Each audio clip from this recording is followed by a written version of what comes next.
차량 사기 전에 당연히 일시불이 제일 좋습니다. 근데 일시불 안 되잖아요. 그러니까 이 영상 보시는 겁니다. 네, 안녕하세요. 재테크 말하는 두꺼비 세무사입니다. 차량 구매할 때, 그리고 이게 개인일 때와 사업자일 때 또 관점이 다르더라고요. 제가 특히나 지금 법인세 기간 거의 끝나가면서 사업자분들에게 정말 이 질문 많이 받는데, 오늘은 제가 이렇게 비교 한번 해볼 겁니다. 리스, 할부, 그 다음에 장기 렌탈이겠죠. 결국은 리스도 금융 리스와 운용 리스로 또 나뉩니다. 그래서 이 부분들에 대해서 한번 쭉 말씀드려 보겠습니다. 먼저 제도에 대해서 쫙 말해보고, 그 다음에 실질적으로 그러면 내가 사업자라고 했었을 때 비용 인정 얼마 받냐, 이거 진짜 많이들 물어보십니다. 그래서 차량 가액에 따라서 나눠봤고, 그 다음에 GV80을 산다면 얼마 정도 들까라는 것도 한번 알아봤어요. 어디까지나 시뮬레이션이니까 참고를 한번 해보시길 바라겠습니다. 자, 먼저 일시금이 제일 싸고 좋은 거 아실 거예요. 그리고 할부도 마찬가지죠. 차량을 내 돈으로 구매하는 가장 확실한 방법이죠. 근데 현금 여유가 없을 때 이자를 조금 낼 수 있지만 그래도 할부가 좀 낫다, 내 거 소유 내가 가져야지 그래도 라고 생각하시는 분들에게는 할부가 적합할 수 있습니다. 그리고 리스와 장기 렌트 같은 경우는 차량 소유권이 아니라 그 이용권, 결국은 회사명이잖아요. 그 회사명의 이용권을 제공하는 방식. 그래서 차량의 소유권은 리스 회사나 렌트카 회사에게 있죠. 계약기간 어떻게 되죠? 36개월, 48개월, 아니면 60개월. 이런 건 대부분 신차 할부랑 비슷하게 적용되고 있습니다. 자, 그래서 운용 리스랑 장기 렌트 같은 경우는 차량의 잔존 가치를 설정하고, 이를 제외한 금액을 계약 기간 동안 할부로 나누어서 내게 되어 있죠. 그래서 잔존 가치를 먼저 설정을 해야 돼요. 그래서 잔존 가치가 대부분 계약 종료 시점에서의 차량 중고 시세로 한다 그러더라고요. 그래서 5년 뒤에 남는 금액 가치를 말하는데, 차량 가격에서 잔존 가치를 뺀 나머지 금액을 계약 기간 동안에 월 이용료로 나눠서 지불하는 구조예요. 뭐 예를 들어서 이 5천만 원짜리를 60개월로 나눠서 낸다. 그런데 거기에 잔존 가치가 1,500만 원이다. 그러면 얼마로 하는 거죠? 3,500만 원을 60개월 동안 나눠서 납부를 하는 거예요. 결국은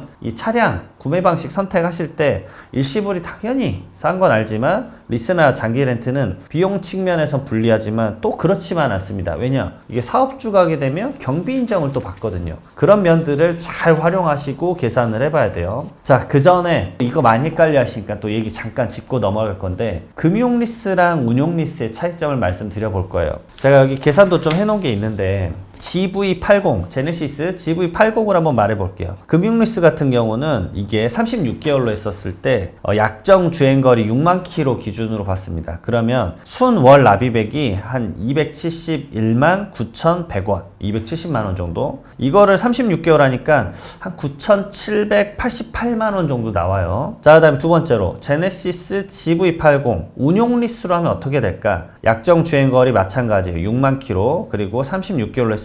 이때 잔존 가치가 얼마로 나오냐면 5,565만 5천 원 나옵니다. 그래서 월 순 납입액이 118만 7,600원. 이렇게 36개월의 잔존 가치 계산하니까 이 가액이 9,840만 원 정도 나와요. 그래서 금융리스보다 얼마 정도 비싸냐? 그래도 한 60, 70? 이 정도 비싼 것 같아요. 근데 그게 중요한 게 아니죠. 금융리스는 결국은 다른 점이 있잖아요. 보험은 제가 별도로 가입해야 되고, 세금, 취등록세나 자동차세도 이용자가 부담을 해야 되는 면이 있습니다. 이런 금융리스와 운용리스의 차이점을 알아야 돼요. 결국은 눈앞에서 내는 금액이 적다? 하지만 보험료도 내가 내야 되고, 결국은 그 다음에 금융리스 같은 경우는 세금도 내가 내야 된다. 결국 금융리스는 리스회사 명의로 구입을 한 다음에 계약 기간 동안 요금 납부하고, 계약이 만기되면 반납을 할 수가 없죠. 반납을 할 수가 없고, 여기도 마찬가지로 종료 후 처리 방식이 매입 방식으로 되어 있어요. 대부분 인수 혹은 재리스 방식이죠. 근데 운용리스 같은 경우는 리스회사 명의로 구입한 차량을 이용자가 이용만 합니다. 장기 렌트랑 아주 유사해요. 근데 이용자는 계약 기간 동안 리스비 당연히 납부해야 되죠. 그리고 계약 만료 후에 선택할 수 있는 방안이 세 가지인 거예요. 반납이란 조건을 할 수 있는 거예요. 반납 아니면 매입 아니면 재리스예요. 그래서 이 리스비에 보험료랑 세금이 포함됐기 때문에 아까 말씀드렸던 대로 가격이 조금 더 비싼 거예요. 장기 렌트랑 비슷한 시스템이죠. 자, 그 다음에 장기 렌트는 GV80 하면 얼마냐? 이것도 마찬가지 조건입니다. 그래서 잔존 가치가 5,569만 2천원. 방금 봤었던 운용 리스랑 거의 유사해요. 4만원 정도 차이네요. 그리고 정비 같은 경우는 제조사가 AS 해준다 라고 되어 있죠. 말 그대로 렌트니까. 그리고 월 납입액이 117만 7,990원. 거의 유사합니다. 운용리스랑 거의 유사해서 총액 때려봤더니, 이것도 잔존가치랑 해봤더니 9,809만 9,640원. 거의 유사하다라는 것을 알 수가 있어요. 그래서 운용리스랑 렌트는 큰 차이가 없고, 뭐 금융리스는 좀 싼데 사실은 내가 결국 세금이랑 보험료 별도로 내야 되잖아 라고 생각하면 비용 문제는 거의 제가 봤을 때는 비슷할 것 같다. 물론 제가 말하는 지금 비용은 개인이든 뭐 사업자든 상관없이 이를 포괄적으로 말씀드려본 거예요. 지금 사업자분들이 봐야 되는 부분들은 뒤쪽에, 그럼 내가 사업소득에서 아니면 법인에서 나의 경비가 얼마나 인정받느냐에 따라서 이건 또 다른 관점이에요. 왜냐면 세금이 줄어들거든요. 그걸 활용하면 개인보다 조금 더 돈을 내더라도 더 유리함을 가져갈 수 있어요. 이 가장 큰 상황은 뭐냐면 일시불로 싸면 싼 건 알아요. 하지만 나는 지금 자금의 여력이 없을 수 있잖아요. 그래서 월 납입금이 저렴한 상황에서도 고급차나 수입차를 이용하기가 아주 효율적이다라는 거죠. 그래서 그런 것들을 제재를 주겠다고 해가지고 요즘 연두색 번호판 생겼잖아요. 8천만 원 이상의 법인 차량에 대해서 연두색 번호판량을 달고 있죠. 자, 사업자들은 리스나 장기 렌트 이용이 사실 일반적입니다. 정말 일반적으로 하시고 대부분 리스 시스템 많이 이용하죠. 왜냐하면 이거는 비용으로 인정받아서 세금 절감 효과가 있기 때문에. 제가 아까 말씀드렸어요. 내가 법인세율이 예를 들어서 19%다. 그럼 지방소득세 포함하면 몇 프로예요? 20.9%죠. 그럼 내가 리스로 그 다음에 운영 비용으로 1년에 뭐 2천만 원을 썼다. 2천만 원을 경비로 인정받으면 거의 20% 구간이라고 치면은 얼마가 줄어들죠? 400만 원을 세금을 줄이는데 쓸 수가 있다라는 거예요. 그런 관점이기 때문에 법인이나 개인 사업자는 실제 일시불로 취득하는 게 아니라 리스나 장기 렌트를 많이 쓸 수밖에 없는 구조입니다. 자, 리스는 보험 가입 시 할 때 운전 경력이 인정돼 가지고 나중에 보험료 인하가 가능하죠. 그래서 장기 렌트 같은 경우 경력이 인정되지 않아서 처음에 가입할 때 보험료가 비쌀 수 있습니다. 근데 이건 반대예요. 결국은 리스는 보험이 본인 명의로 되어 있어서 사고 나면 또 할증이 붙을 수도 있죠. 마찬가지로. 그래서 여러 번 사고 나면은 비용이 크게 증가될 수 있습니다. 근데 장기 렌트 같은 경우는 사고 발생하면 면책금 외에 추가 비용이 발생하지 않기 때문에 뭐 운전이 약간 서툴다 하는 경우에는 조금 더 유리할 수 있습니다. 그리고 장기 렌트 같은 경우는 신용도에 영향을 미치지 않는다라고 해요. 그리고 리스는 개인의 부채로 좀 잡힐 수 있죠. 그래서 신용 점수에 약간의 영향을 줄 수 있습니다. 개인이나 직장인 같은 경우는 일시불이나 할부가 좀 나을 것 같아요. 편리하고. 그다음 사업자들은 장기 렌트나 이 리스 시스템을 활용하는 게 좋습니다. 결국 실질적으로 그러면 내가 이제 사업자 형태로 넘어갔다. 그러면 경비 얼마나 인정받느냐? 요걸 또 알아봐야 되죠. 자, 그래서 제가 이런 식으로 알아봤습니다. 우선은 업무용 승용차란 표현을 써요. 그게 뭐냐면 안 되는 것들을 말씀드리게요. 업무용 승용차 같은 경우는 부가가치세 환급도 못 받아요. 그거 관련된 비용이 부가가치세법상 환급이 적용되는 대상이 아니다라는 거. 그러니까 매입세 공제가 안 된다라고 보시면 됩니다. 자, 그리고 안 되는 차량들, 그러니까 말 그대로 웬만한 차량들은 다 이걸 적용을 받아요. 그러니까 업무용 승용차가 되면은 소유 형태별로 비용 인정을 제한을 둡니다. 너 이걸로 업무적으로 안 쓰게 되면은 이 이상의 비용을 인정 못 받아 라고 말을 해줘요. 그래서 업무용 그 승용차 관련된 운행 기록부나 이런 것들까지 꼼꼼히 작성을 해야 돼요. 근데 오늘은 약간 비용 측면에서 집중해서 말씀을 드릴 거고, 업무용 승용차가 아닌 것들, 이런 이제 경차나 9인승 승합차, 아니 화물차, 이륜차 같은 경우는 업무용으로만 사용을 한다 그러면 이 제한 없이, 한도 없이 모든 것을 경비로 인정을 해주고 있습니다. 그리고 업무용 그 운행 기록부도 작성하지 않아도 돼요. 자, 그러면 가겠습니다. 4천만 원부터 볼게요. 4천만 원을 내가 매매로 취득을 했다. 그러면 감가상각비가 연에 정액법으로 매년 5년간 딱 쪼개서 인정을 받을 수 있습니다. 최대 한도 얼마? 800만 원까지 인정을 받아요. 그래서 800만 원이 넘어가면은 감가상각을 인정을 못 받습니다. 근데 4천만 원이면 딱 5년 하면 연당 얼마예요? 딱 800만 원이죠. 그래서 4천만 원짜리 차량이 가장 업무용으로 적합한 차량이에요. 딱 적당해 보죠. 그랜저 정도 됩니다. 그랜저 정도. 그리고 차량 운영비 억지로 좀 극대화된 수치를 썼습니다. 2천만 원 썼다라고 해볼게요.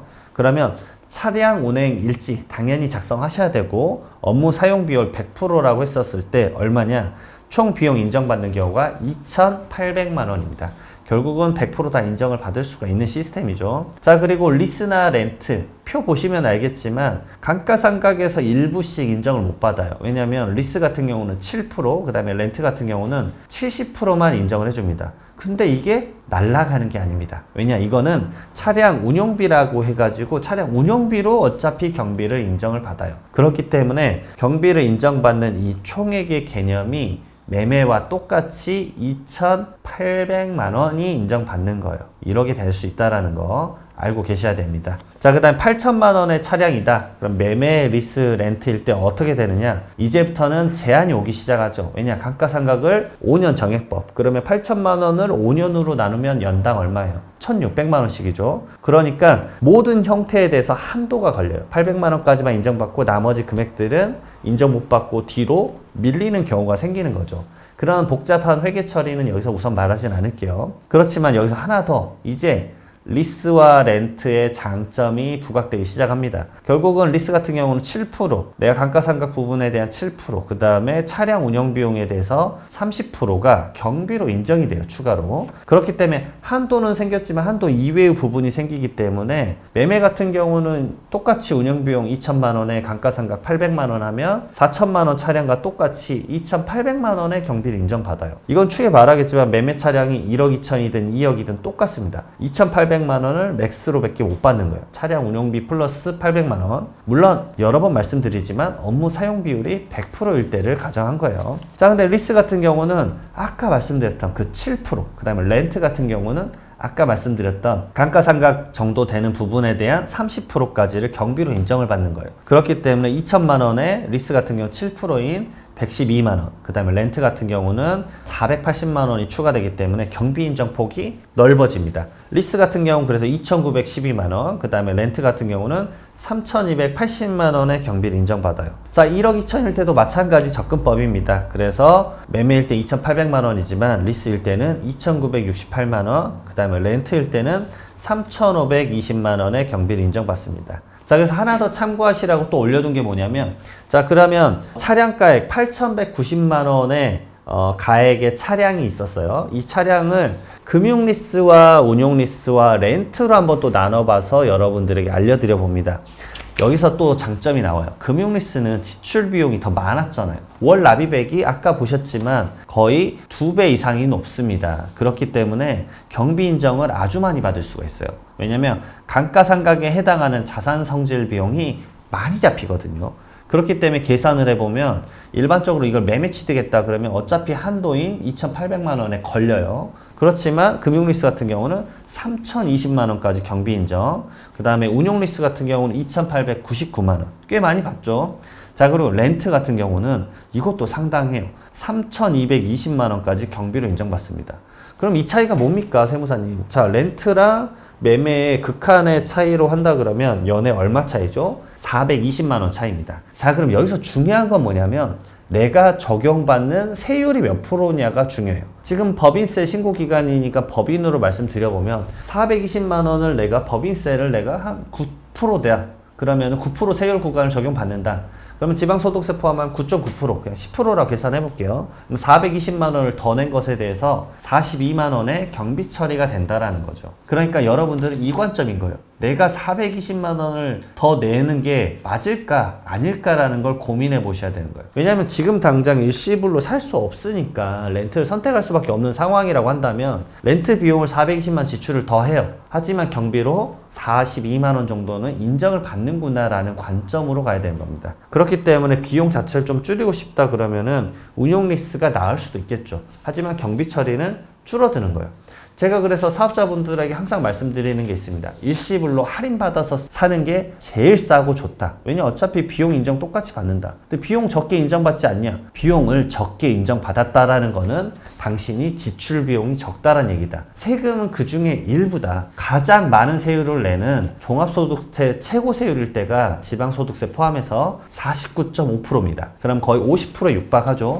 그렇다라고 한다면은 아까 렌트와 매매 차인 420만 원의 50%, 210만 원 정도가 세금 줄이는 데 쓰이긴 할 거예요. 하지만 결국 그것도 210만 원을 더 지출한 상황은 맞습니다. 결국은 내가 나의 지금 운용 상황에 맞춰서, 그리고 내가 뭐 사업을 해야 된다. 가끔 이제 그런 걸 비춰줘야 되는 분들이 있잖아요. 수입차나 고급차를 비춰줘야 된다. 그러면은 이것들을 잘 활용할 때 어떤 방식으로 활용할 것인지 고민해보고 선택하셔서 경비 처리도 잘 받으시길 바라겠습니다. 법인세 신고기가 얼마 안 남았는데 잘 마무리하시길 바라고요. 다음에 또 다른 영상으로 이 기장 관련된, 그리고 자영업자, 소상공인 분들에 대한 영상도 많이 찍도록 하겠습니다. 감사합니다.